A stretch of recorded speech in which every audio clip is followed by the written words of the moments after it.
Halo semuanya, perkenalkan nama saya Nika Dedita Mahayani dengan NIM 2309511161 dari kelas C.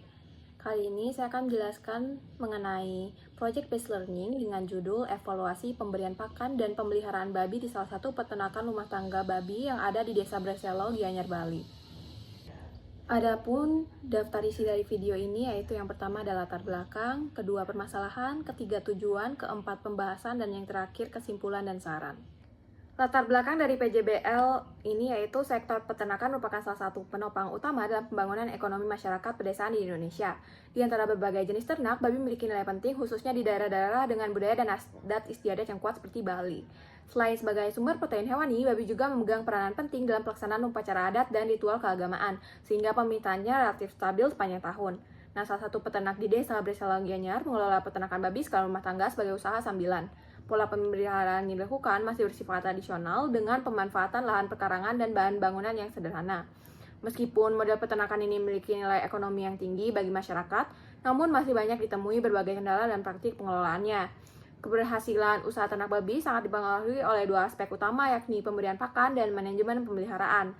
Pakan menyumbang lebih dari 60% biaya produksi dan mutu serta jumlah pakan sangat menentukan pertumbuhan dan produktivitas babi. Sementara itu, pemeliharaan yang mencakup sanitasi, kenyamanan kandang, serta pengamatan kesehatan juga berperan penting dalam menjamin kesejahteraan ternak.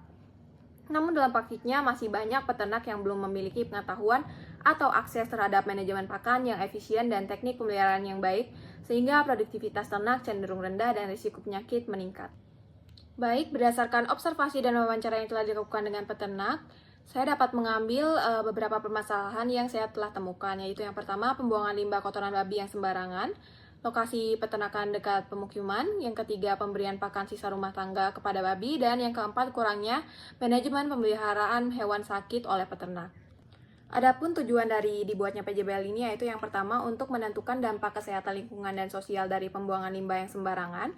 Yang kedua, mengidentifikasi dampak kesehatan masyarakat terkait dekatnya peternakan dengan perumahan warga sekitar. Yang ketiga, mengidentifikasi dampak pemberian pakan sisa terhadap sisa rumah tangga terhadap pertumbuhan babi. Dan yang keempat, mengevaluasi manajemen peternakan terkait pemeliharaan babi yang sakit.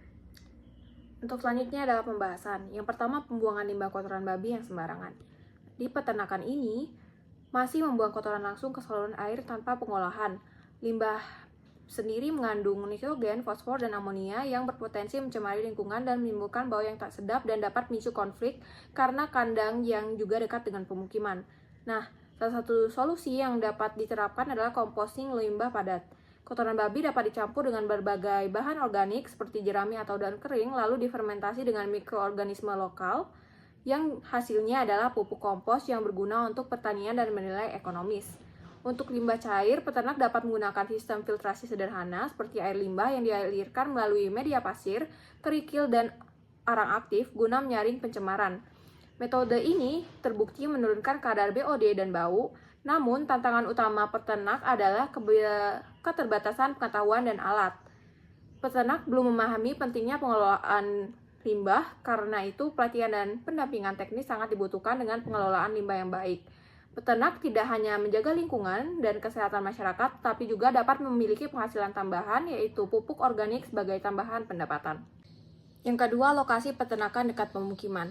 Peternakan babi ini dibangun di pekarangan yang sangat dekat dengan rumah tinggal pemiliknya, yaitu jaraknya beberapa meter dari bangunan tempat tinggal dari peternak.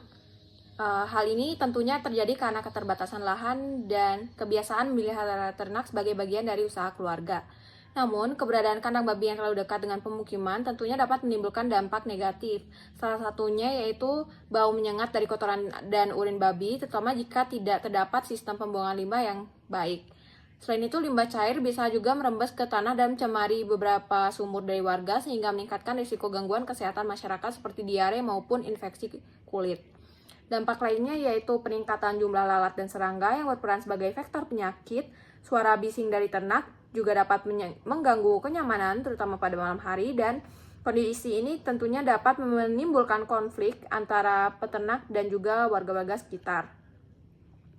Nah, berdasarkan pedoman teknis dari Kementerian Pertanian dan Peraturan Menteri Lingkungan Hidup, idealnya peternakan babi harus berada minimal 500 meter dari pemukiman padat. Namun, batas ini sulit diterapkan dalam konteks peternakan rumah tangga yang masih berbasis perkarangan. Yang ketiga, pemberian pakan sisa rumah tangga. Peternak ini masih mengandalkan sisa makanan dapur seperti nasi basi, sayuran layu, dan limbah dapur lainnya sebagai pakan utama untuk babinya.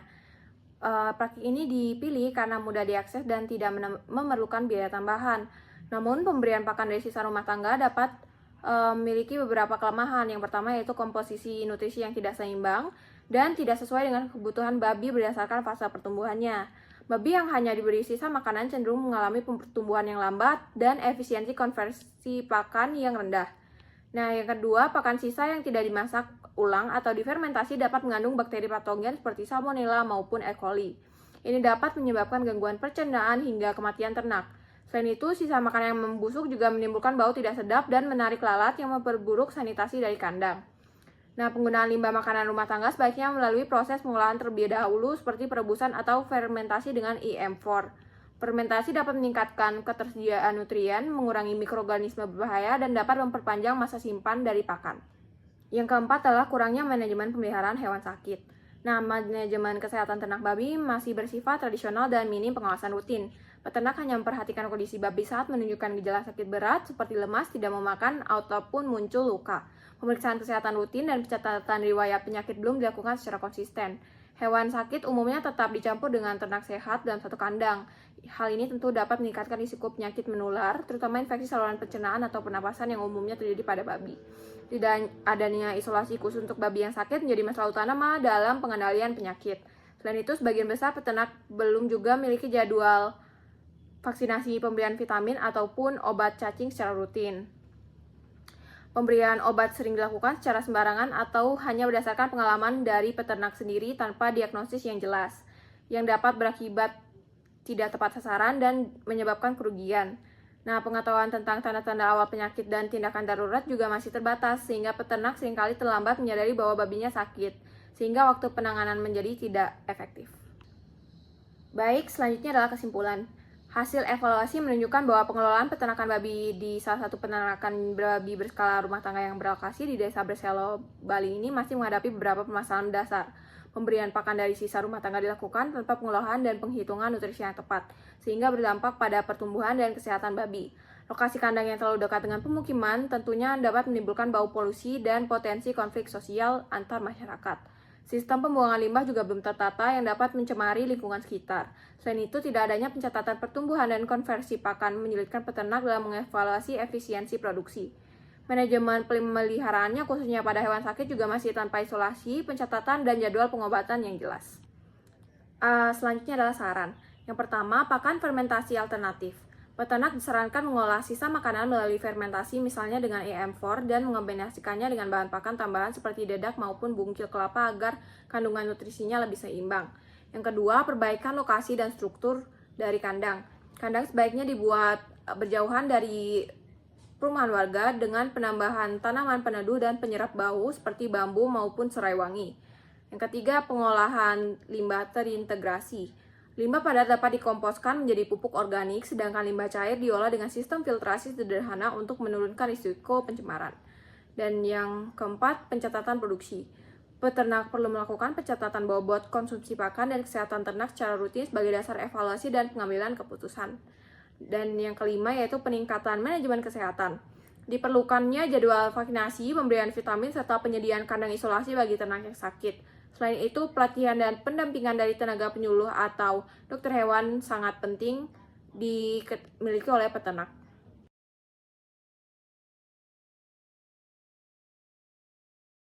Baik, sekian yang dapat saya sampaikan dari PJBL ini. Saya mohon maaf apabila ada kesalahan kata maupun kalimat. Saya tutup dengan terima kasih.